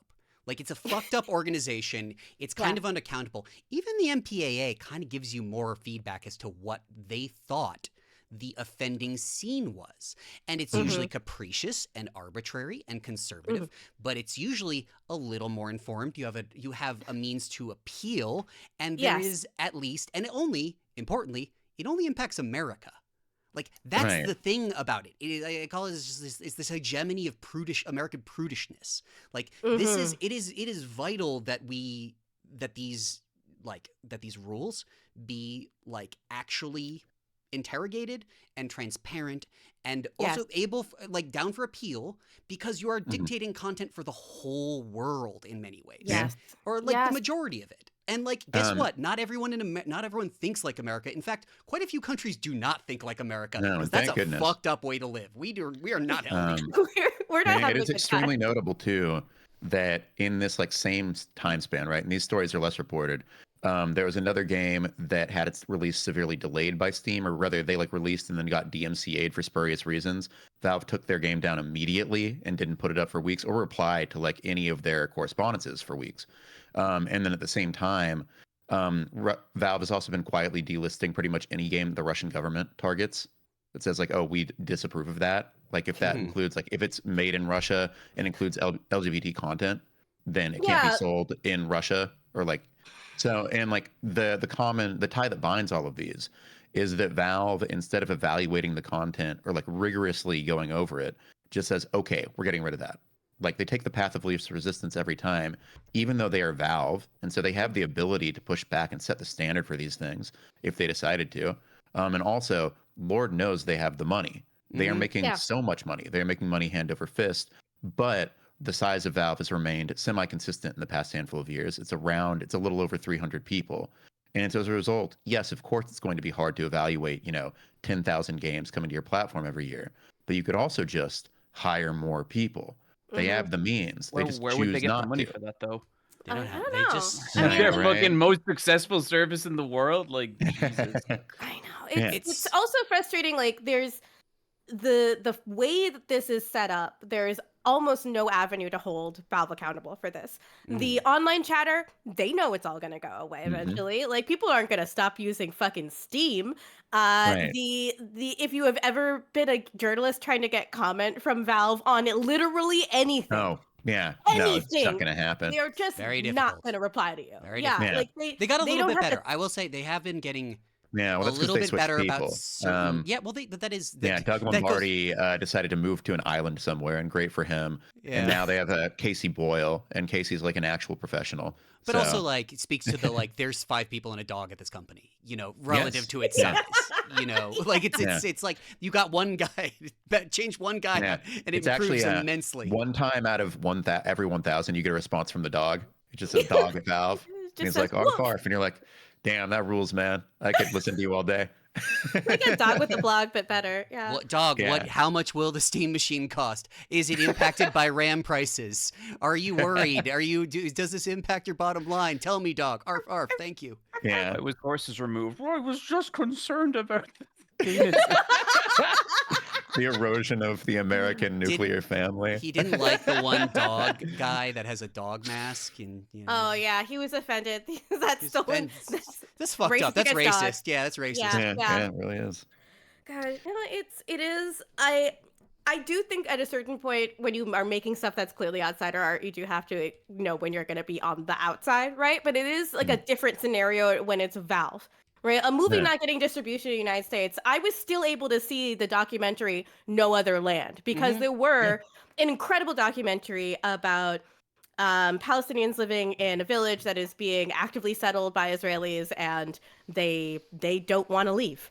It's an incredible documentary. Won the Oscar for Best Documentary. It did not have a distribution deal in the United States. There were still independent American theaters that were able to uplift this film and show it. That's really incredible. There's not the same kind of apparatus for games, especially if you want your game to be seen by people. Itch is great, but you know that Itch.io is kind of the equivalent of like in my early 20s, I was friends with a bunch of artists, and I swear to God, we were all Venmoing the same $20 to each other after break. You know, like Yeah, kind of. yeah, it's good. It is. There has to be a marketplace that isn't completely fucking spineless. Like there just has to be, or else this one marketplace gets to determine the shape of all art that is Yeah. put on it. Right, right. That's the main thing that I get to in the piece also is that like if this is the ceiling we're in horseshit. We are in trouble, and it also just speaks to like I don't know, not just like I was like if the people involved in this chain have an art degree, they are pretending like they do not, because this is I Yeah. like mean, no, this there's is no way like any of them. They're all engineers. Like I mean, piss that's price Valve. would make Valve these is an people engineer fucking company. explode. Like, Yeah, no, Valve is engineers and libertarians. Often it's just a perfect overlap of both. Ugh. Yeah. But hilariously, libertarians who still believe that they should have censorious power over certain video games. Yeah. Anyway, Yeah. it's wild. libertarians, all ideologically consistent every time. Never ask a libertarian what they think should happen to disabled people. Or do. Yeah, if you really want to I'm gonna be say upset. do. I'm gonna just say just let them Just let hang them rip. themselves. Yep. Yeah.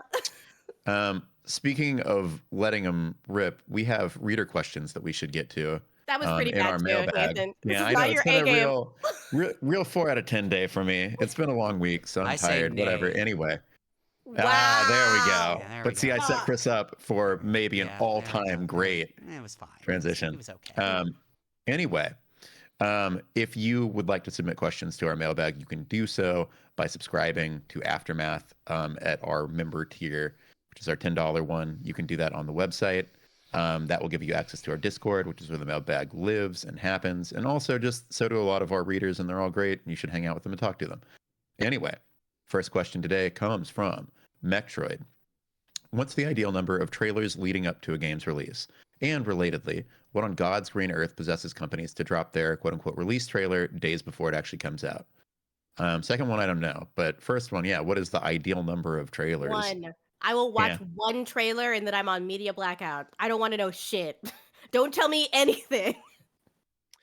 So I would be inclined to say 2. I think like you Mhm. have your initial stinger, and then you have your hey, this is what the game is, and I don't need any more than that. The exception I would say though is fighting games, because a new character announcement is a community thing. And Oh, true. immediately you go on like Blue Sky and you start to see like the characters in their new outfits or like doing their new shit.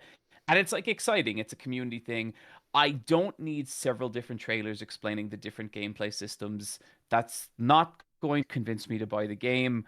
I just need to know the vibe of the game and I'm either in or out. But I think this is one of those things where it's like this is a very much social media marketing thing where they're like, how do we juice the numbers? And Yeah. it's like, we release a million fucking trailers. Yeah. Yeah. You also have to Yeah. bear in mind that the role of trailers has changed over time. Now, trailers are a big part of your Steam page, for example. And so if somebody is like randomly browsing Steam, you want to grab them as quickly as possible. And also, like conventional wisdom says, you actually want to show a lot of mechanical stuff. That's what gets people over the line into wish listing and then maybe eventually buying. And then also, for example, the other side of this is, and fighting games I think touch on this some, but like live service games, they're constantly updating. You want to introduce people to the new stuff that's in your game. Even like I wouldn't call Hades 2, for example, like a live service game necessarily, but they had some really good ones where it was like, this is the new stuff this time. And it was always like fun and well done. They even had like bits where, and this is not quite a trailer, but like the narrator for the game would also like read the patch notes. Oh, that's Like, cute. there are all these, yeah. No, I there are all mean these there fun has to things you can be do. a discrete reason for the trailer to come out, I would Yeah. say, right? Like there has to be something new is happening, new character, new outfits, et cetera, et cetera. If it's just the game's still coming out, I'm not watching it. I Yeah. know the Oh, no. game's coming out. I'm done. And if there's a game that has been like theoretically coming out for some number of years and appears like at 2 different Jeff Keighley events, I'm like, no, we don't need to see you again. Just release the thing. My thing is that I do think that it depends because like there's this idea of a trailer being almost like meta text.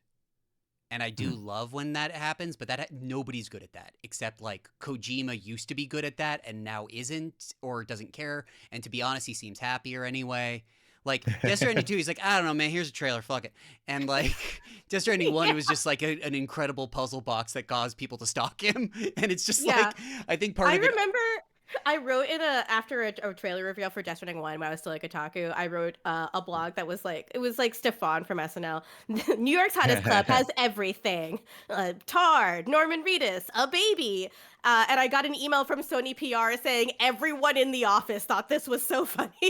Oh, It was very Aw. sweet. And yeah, Um, oh god, yeah, Armored Core 6, that is a perfect trailer, I will say. Yeah, So Cactus Galactus in chat is mentioning the Armored Core 6 trailer, which is just like yeah. it's like a prequel for the game, essentially. It just sets up the mood and tone. And I think that is a good example of meta text. The Armored Core 6 is better if before you load it up for the first time, you watch that trailer. It rocks. Yeah. All right. The next question is a very long one, so let's get to it. From Seja. I just listened to the November 14th podcast, and the question about the funniest thing a child said to you reminded me of the funniest thing I've heard a kid say, and I had to share and also ask a follow-up question. All right, let's go. I enter the emergency room at a local hospital. There's a little girl and her mother waiting there. The little girl immediately tells me she's there because she has hemophilia and had a nosebleed at school. She asks why I was there, and I tell her I was there for a rabies vaccine after getting scratched by a raccoon.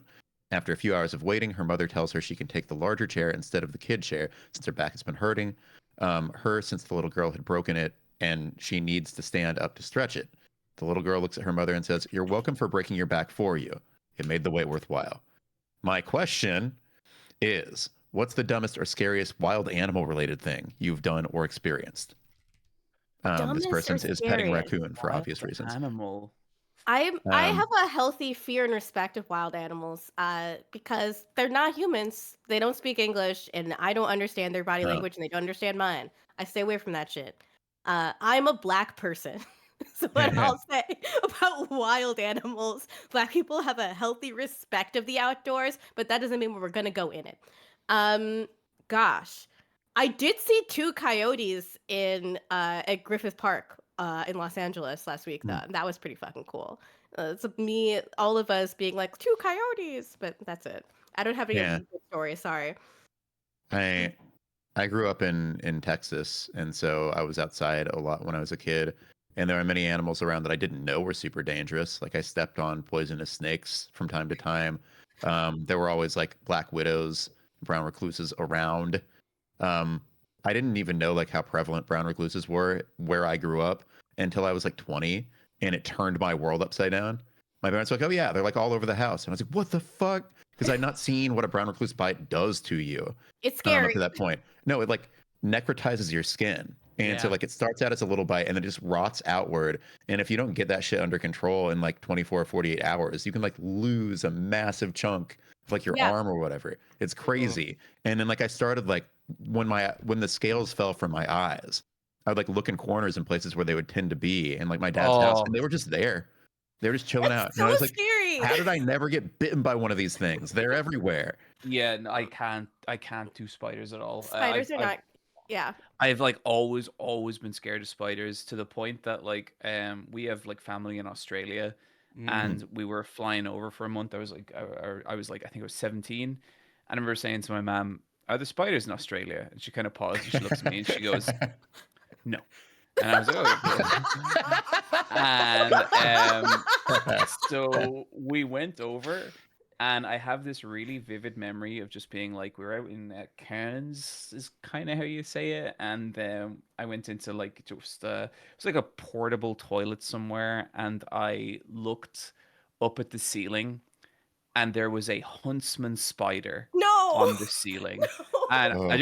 just if you don't know what a huntsman spider is, please look them up, and please look at a size comparison and how big they are. The clue is in the Um, name, friends. Huntsman. I like I ran towards the door with such like desperation that I bounced off of it back into the stall, No. and then immediately exploded out the door with my pants like still down around my ankles because I had to get out of there so fast. I would And cry. That's it was one of horrible. the most deeply horrifying experiences I've ever had. Okay, I had a friend I have one, who. by the way. Okay, I'll Yeah, go tell for it. my friend's story later. My two I grew up in Massachusetts where animals are normal. And I don't know why that's funny to me. But the 2 times I saw the most fucked up insects or saw the signs around them were in Japan. One was in the Edo Tokyo Architectural Museum, which if you've never gone, they took a bunch of buildings in Japan from different time periods and they put them in a big field, and so you get to just walk into different houses from every era of Japanese history. Fuck. And That's you so cool. and then you go to a downtown that looks like Spirited Away, and it looks like that because when Hayao Miyazaki was making Spirited Away, he went there, and Oh. so it's kind of fucking weird because you're like, oh, this looks like but the two were there. I saw a sign that was just like, hey, you know the big wasps? They're here, so just be careful. And if you've never seen an Asian giant hornet or wasp, they're like this big. They're Yeah, really the big. size of like a bee- sniper bullet. It's a bee that's Yeah. the size of like a Barrett 50 cal bullet, and they're just like the size of your palm. You are And not joking. I'm not God fucking around. They're really damn. fucking scary looking, God. it's And a they very- swarm. They It's are really upsetting. They are. You did not know bees could get that big, and the other one It's like is that Pokemon Beedrill it's Yeah. Yeah. is less exaggerated than I thought it was. no, it's literally that is just a real thing that's in Japan.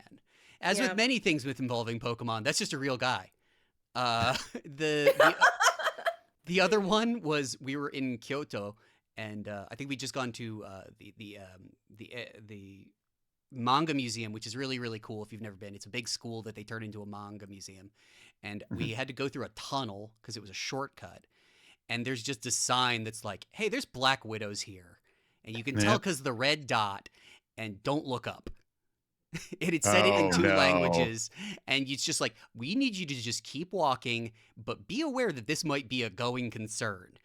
You know? I mean, I I just just feel like feel like you there's should a never solution say, to like- that problem that There's has not been no- implemented. There were no Yeah. lights in the tunnel. It was a very short tunnel. It was in a brick one, but it felt very funny because it was very clearly like, we can't like kill the spiders here. 'cause No, that would be fucking kill fucked them. up. Just I'm just I don't saying care. how the municipal, Yeah. No, see, that's my Kyoto issue. municipal. You know, you can warn Listen. me about the spiders. Do not tell me to not look up. Because But even if I'm I gonna can't be see thinking them, about that. I now know the direction that they're going to come Maybe it from. told me to Like- look up. I don't know. I didn't look up. I just kept walking. I Oh, I literally would have absolutely run. looked up. No, Yeah. I would have made David look up and then tell me how bad it was, and he would tell me. I God. would have. I would have read that sign, and if it's whether it said look up or don't look up, I would have turned around, gotten on a plane, and left. 'Cause Yeah. I don't need that. No, I would God. have looked up and pulled out a gun, despite Japan's harsh anti-gun laws. You You're would've an gone to American, prison. goddammit. You would have For gone to shooting like spiders. you would have gone to an alley next to a pachinko parlor and talked to a yakuza, and he gave you like one of those single shot guns that they Yeah. have that like they have to make out of that they have to hand machine, and you get one God. bullet. You're like, I'm gonna make You're it gonna count. go to I'm gonna Japan go to and the get tunnel. it. I'm gonna make it count. I'm gonna kill that fucking Yeah, spider. it's like it's Yeah. me or them. Yeah, you're gonna get the contraption that killed Shinzo Abe. You're gonna- Yes, you- wait, that's a much better idea. Oh Yeah. man, I'd make so many contraptions to kill spiders. It's also the Oh, plot God. of the movie Bullet Ballet. Oh, interesting. All right, next question from Mystic Eddie T. If you have the time, energy, and resources, which hobbies would you want to take up, or skills would you like to learn? Don't ask me this question. I have too many that I want to do. I Contraption am. making. Shinzo Abe contraption making. Yeah, that's your number Except one for hobby. the one guy. Yeah. I have various different fiber arts crafts around my house that are half finished, but that's just ADHD. Truly, I'm trying to learn Latin using Lingua Latina, which is an incredible piece of pedagogy. If you just want to look at it, it's all written in Latin. There's no English in it, and you use context to understand what it's trying to teach you. It's trying to teach you sentence construction, and then it adds more adjectives and it adds more verb tenses. And that has been really useful, but it is like, I also want to learn my mother tongue, Telugu, and I also want to pick up French, and I also want to learn Spanish, and I also want to learn how to play guitar. And I also started going to dance classes recently, and like, I also have to do my fucking job. Yeah. So, The key to all of those is SRS, is my understanding, and I think Anki is a really good resource for that because it's the open source flashcard thing, and so oh fuck. and so if okay. you have anything that like requires, usually it's like 1,000, the first 1,000 word, like you use word frequency and then a bunch of that. I've never been good at learning languages, but you use a word frequency dictionary with like something like Anki, and it should sort you. There's a whole Reddit about this. Mine is that I live like this anyway, so I don't really have.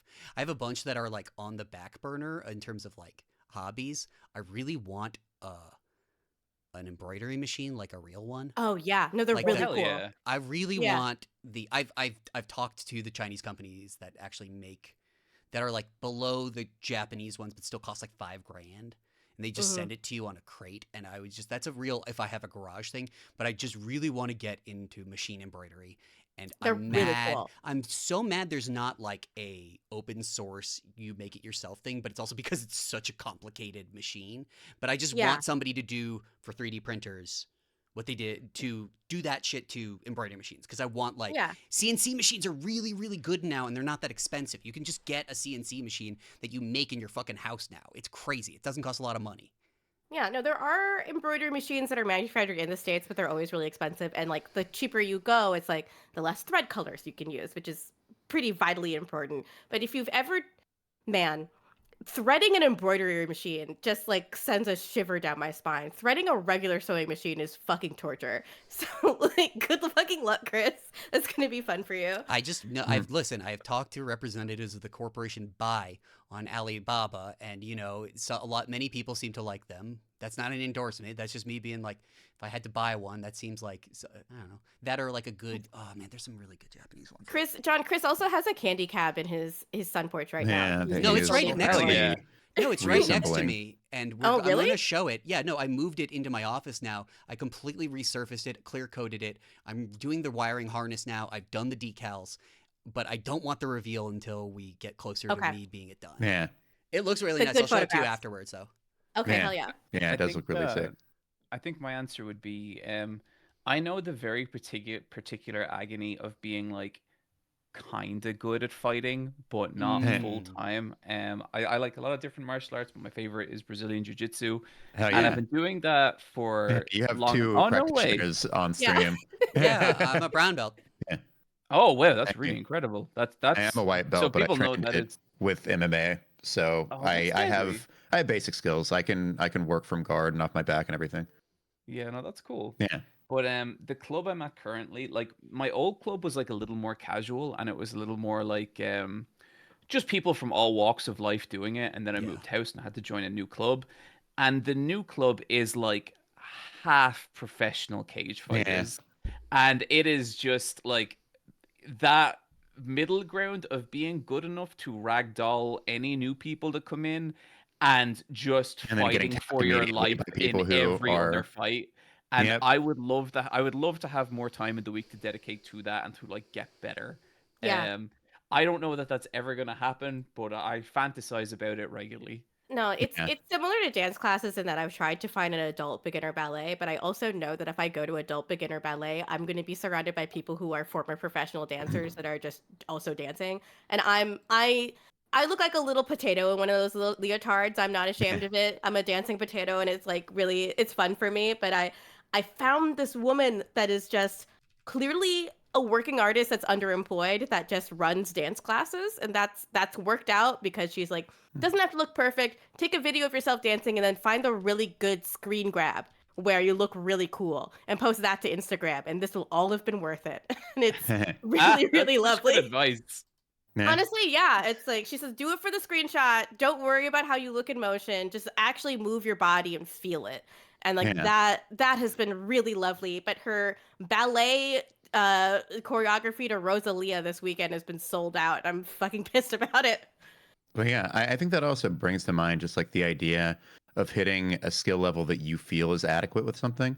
Like I think that for a long time, yeah, me with martial arts, it was like a similar sort of pursuit. Like when I was younger and like training Taekwondo and MMA, like we had this point where our school also kind of like trained joined Taekwondo as forces with well. another one.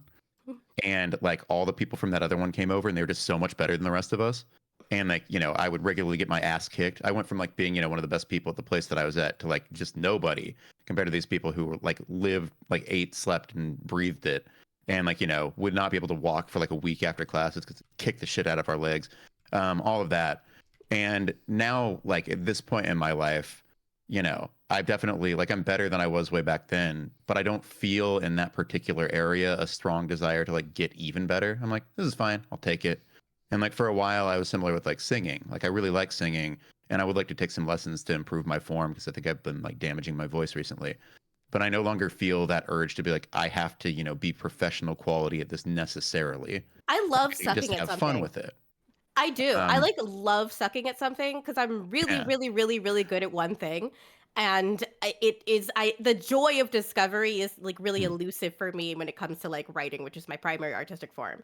mm. And I love now being really clumsy. I'm like really enjoying it a lot. I love starting a skill because it allows me to I took a couple pole dancing classes, and that is one of them. It is so incredibly difficult. You have to like Yeah, it seems incredibly physically demanding. That's like yeah, all core like strength. it's So if all you core guys strength. have Yeah. experience with jujitsu, I promise you will be killer pole dancers. A Yes. friend of mine had a pole and she was like, "Do you want to try some moves?" And I was like, "Yeah, sure." And she was like, "How are you doing these?" And it's Yeah. like these are just jujitsu muscles. Yeah, absolutely. Fucking, I tried to do a pole crunch, and it was like I felt like a child. It was really upsetting. It was really bad, but it is like satisfying in some ways to like just to suck, just to like not be Yeah. exceptional, and Mm-hmm. just to be Yeah, really or even average. just I to do love it. yeah, to reach a place of just like I'm satisfied with this. I don't Well, need to because yeah. I think like the internet often because we're able to like access so many people excelling at things, it Yeah. tricks us into thinking like, oh, we've got to, I've got to be one of the best ever to do this or else it's not worth doing. And it's like, no, you can also just you can plateau at this nice little like area that's comfortable for you, and then you can just stay there forever. And that's fine Also, too. regarding jujitsu, I will say there is this thing that I think maybe is a little less common now, but like if you're fighting someone who doesn't know that shit, you could just kind of end it Yeah. Oh yeah, sometimes. you can tap them in three If they don't, seconds. I've told that story before, but Yeah. yeah, just it's like you could just yeah, it's very funny. I think more people know MMA now and thus are prepared for that shit, obviously. But like back in the Yeah. day, if somebody like just jumped you or something like that, and it was one on one, didn't hit you Hmm. the right way, you could sometimes just end it, and that's Yeah. like that's the good enough is sometimes quite an kind of enough. Is like Oh you yeah, get Yeah. it, yeah. definitely for Yeah, yeah. totally. Yeah. I Um, also want to make a suggestion to all of you. If you have any curiosity about ballet, what I've heard from my friend Max, who used to be a semi-professional skateboarder, is that they love what you need to do to be a man in ballet is essentially be strong enough to throw an entire woman and not be afraid of getting hurt. And like that's really the only two requirements they want from you. Nathan, it's uh, interesting hearing your story about the school because there's a phrase in fighting games I really love, and it's called basement king. Mm. And a basement king is that guy who can beat all his friends at a fighting game, but is not good enough to place in a tournament. And I right, think Mm. right. that's a really interesting experience sometimes with like martial arts and stuff like that, where it's like good is relative. You know what I Hmm. mean? It's an interesting one. But Yeah. then Yeah, like I think absolutely. what you guys are saying is right, like especially Gita like loving sucking at something. It's like, well, I think the thing you love there is like how it feels to do it. Yeah. And I Yes. think there is a feel like I am definitely not like the greatest jujitsu practitioner by any means, but man, when I walk out of that gym, like I got no problems. I am chill. It's like a Brazilian man just tried to choke me for an hour and a half. I'm not worried about mean YouTube comments, Absolutely. you know. Brazilian Yeah, puts it Jiu-Jitsu. on perspective. You will feel no pain. No, it's true. Well, you'll When feel when pain, I but when I went to this stupid like not stupid, when I went to this really weird but incredibly fun dance class, I came back and I went and had like an eggs Florentine, came home, had some water, and then slept for the entire rest of the day. I slept like an angel baby. Like it was absolute perfection. And Mhm. did I look good in that? No, but I did dance my ass off. Yeah. All right. From Mish, what's your favorite holiday food? Sweet potato pie. The one black person in chat knows what I'm talking about. You're right. I'm sorry. That No, is yeah, sure. it's Yeah, sweet potato pie. it's good. So my dad's from Alabama. He makes this pie once a year during Christmas, and it is the perfect pie. Mhm. um, what's her name? The I can't read that because it's dark red on black. But the person in chat said I know is black said yes. Um, Sweet potato pie is exactly what everyone thinks pumpkin pie is, but it's just way better because sweet potatoes Yeah. have a flavor and pumpkin is useless. Mm-hmm. Sorry, that's the best holiday food. It's not even the best. I will say delicata is the best squash because It's the best squash. That's delicata is true. the best squash. Is holidays generally. Yeah, I mean, the actual prompt is Thanksgiving/holiday food, but Thanksgiving Mm. is over and dead to me, so it's just holiday now. Fuck Do that. Americans put? Did I hear before that Americans put marshmallow with sweet potato? White people. White people do this. That is I've Yeah. never fucking experienced that. insane. I know No, it exists. this is more evidence of the Black Irish connection, right? Mhm. Like that's a crazy thing to do to a sweet potato is put a marshmallow on that. That's Yes. Yeah, insanity. it's not the best. I will say like a little bit of like brown sugar and like some crushed up nuts on top of sweet potato. Now that's a good time. Sure. Yeah. Now we're Yeah. talking. I like. Yeah. This is maybe. Is it weird to? My girlfriend insists that oranges are Christmas, and I disagree. But I know I know there's people for who that is true, but for me, I have like my Madeline, like my Mhm. thing that gets me to it was from a place called the Nutcracker Bakery, and they had shortbread, and it's kind of like chocolate dipped shortbread that I always associate with Christmas, but the thing about it is when you went in there, the whole air was of shortbread. The whole air was of that Scottish, just hits you like a fucking wave, and that The is amount of- no memory is stronger in my body. The than smell that. of shortbread drives is so me mad distinct. because like I feel like there's two kinds of shortbreads, right? There's like the shortbread you get in like the plastic packets and it's just sugar and it's not like interesting. And then there's like freshly baked, artisanally done like shortbread, and it is the most delicious fucking thing. And I feel like so many people have Do you mean experienced like the former Walkers? and not the latter. I mean like well the ones I in terms, I don't know what you guys would have over there, but there's a lot of shortbread over here where it's just like little dry, like Yeah. cookie But packs, I guess. we get the Scottish one that's in the plaid. Yeah, it's thing. like Oh, red I plaid know package. that one. Yeah, Yeah, yeah, yeah, that's yeah. that's And like pretty that's I would It's say that's fine. like I kind of like it. medium. That's Yeah, okay. You can tell that they use real butter in those. You is can what tell I'll they say. use Yeah, real yeah, butter. yeah. It's got the thing where like you're getting something that's not from America, and thus even if it's prepackaged, it's better than the mean here. You know, Yeah, like because our food doesn't have nutrients. well, because our food doesn't have nutrients or flavor. It doesn't. Our food does the weird science taste that like Entenmann's has, where it's like, oh, there's a humectant in here that's making this moist when it should not be moist.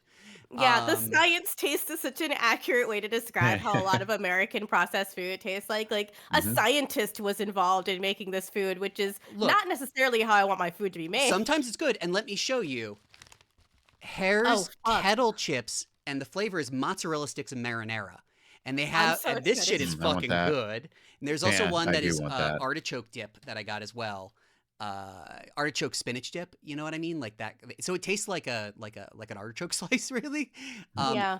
Like I mean, if you were doing the flavor science that is entirely made off the New Jersey Turnpike, that's us at our best with science shit. But like I often will go to a Europe market basically to get good food that is affordable because it's like this weird thing where it's just baseline going to taste better. Like any chocolate is going to taste better than Hershey's, just hands down. I don't know what Oh. like okay, people have gotten angry at me for this several You're points. right. I don't know what the fuck is going on with your guys' chocolate. It's Like we I don't taste know it. either. Like, No, It's just sincerely. like I had heard so much about Hershey's growing up, and the Well, first Hershey's time is I an tried outlier. it, Hershey's I is not was like chocolate. Hershey's is Hershey's. Yeah. No, in Yeah. the same way that like The same Pizza way- Hut and Domino's are not pizza, they're their own thing. Or like Like Taco Bell's taco- not Mexican food. Yeah, exactly. Yeah. Hershey's is Hershey's. It's not chocolate. Yeah, but also like even most artisanal American chocolate, it is so sweet. It is sweet to Yeah, a level where we I don't like. over-sugar it for sure. We just love putting sugar in shit, man. Like Yeah. we love the Now- corn subsidies have a chokehold on our entire Every time- country. Unfortunately, this does dovetail with what my favorite holiday food is, which is peppermint bark. I fucking love that shit. I consume an unhealthy amount of it. When my mom knows this, when I go home for the holidays, she always buys me like 2 or 3 like full sheets of it. I'm talking like this Wait, big. That's too much, you actually. read- And I eat all of them in like the- 3 days. It's really bad. you know of Drew Mackery's Hater's Guide to the Williams Sonoma Yeah, of Holiday course, of Catalog. course. Yes, and his deep, intense hatred of the peppermint bark. That's a shame because I love it. I cannot get enough of it. I make myself sick. I gain 5 pounds. It rules. Can't wait to do it this year. I just don't want to eat something that's called bark. I mean, Those you are wouldn't normally, trees. right? But consider also, I mean, almonds are just bark. Whatever. We eat those all the time. No, they're not. Yeah, that's why I don't eat almonds. I don't like nuts. Almonds aren't Sorry. bark. Whatever. No, they are. Okay, next question. Okay. From Bird says, say trans rights. Also, we're almost done. I'd love to hear how Eyepatch came across Vermis. It's so good, and if anyone on the Aftermath team has read it, I don't think we have. But yeah, how did you come across it? It was literally the kind of thing where I was just scrolling through TikTok and someone was like, "Look at this weird book. Isn't this strange?" And I was immediately like, "Oh, I need that." So yeah, I wish that was a more interesting story, but it was just literally someone being like, "This is cool," and I was like, "That is cool." I mean, look, if it works, it works. It works. All right, final question from Lexi. Aside from horses, any other art game recommendations?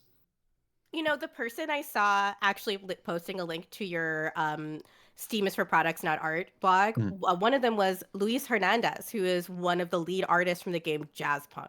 And what he said as he was retweeting it, what he said was, you can sneak art onto Steam if you're crafty about it.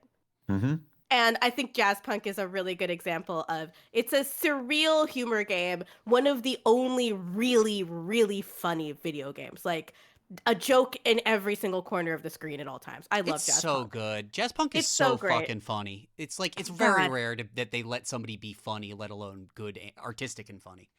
Yeah, exactly. It is hard to make a funny video game.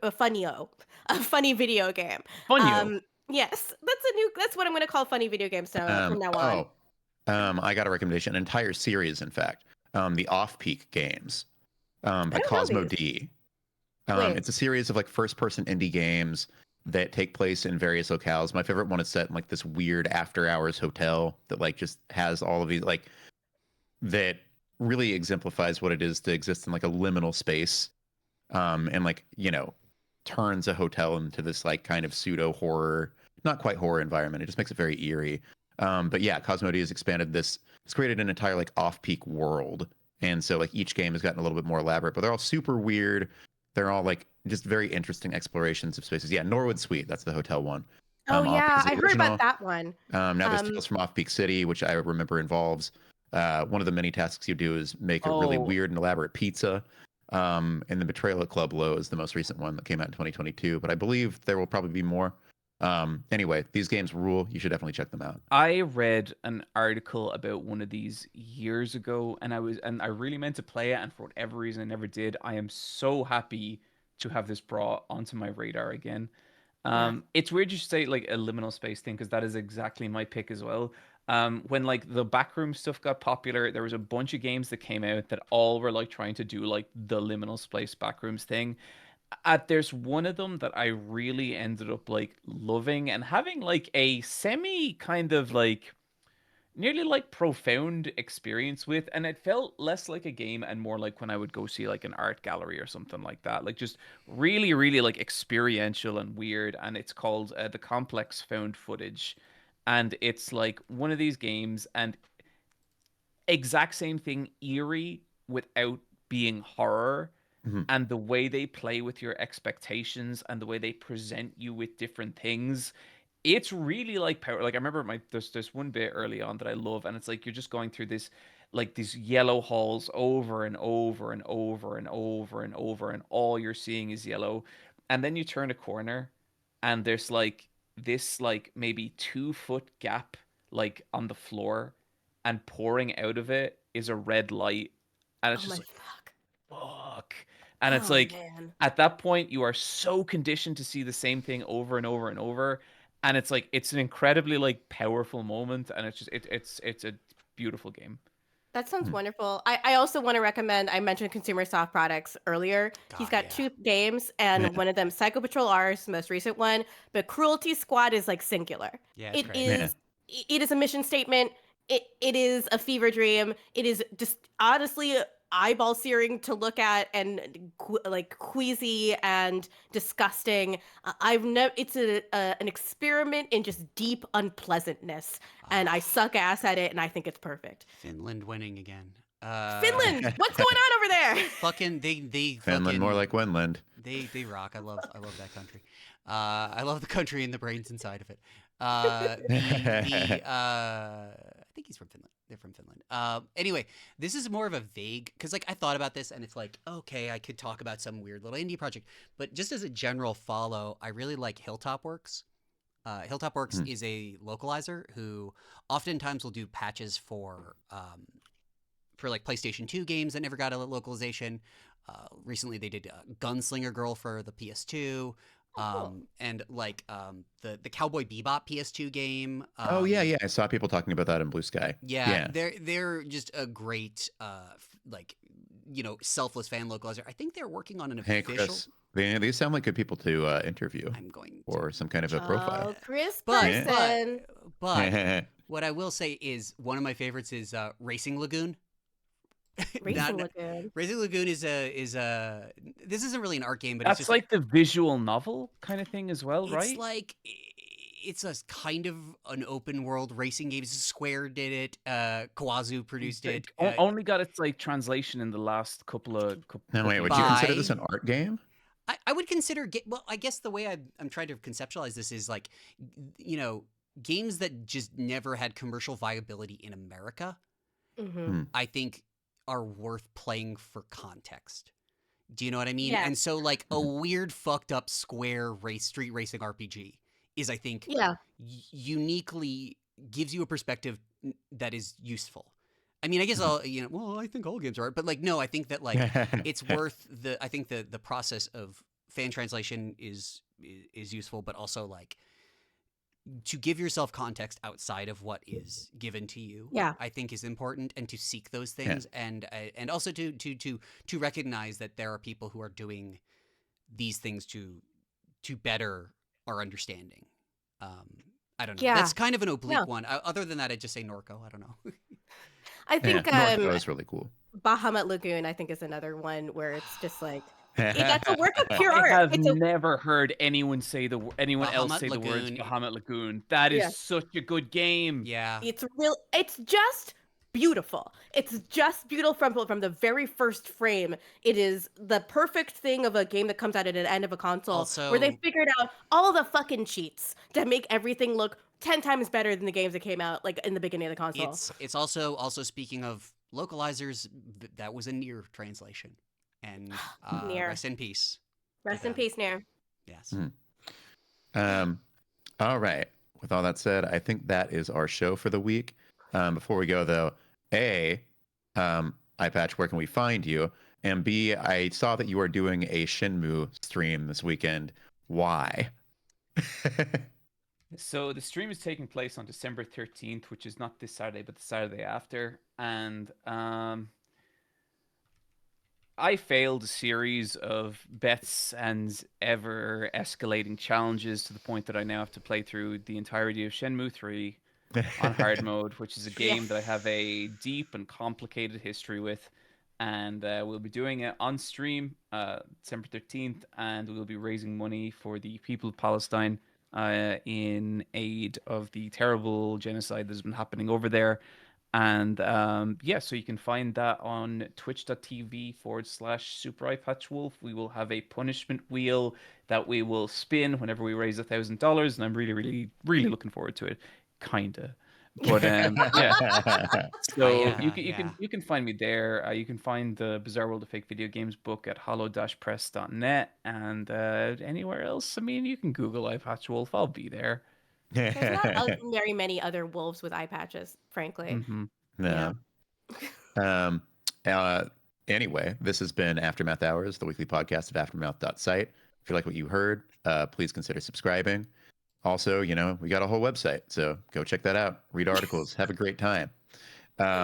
Anyway, thank you to everybody who tuned in. We record this show every week live on Twitch at 4 p.m. ET. We'll be back next week. But until then, have a good one. Bye. Thanks for having me, guys.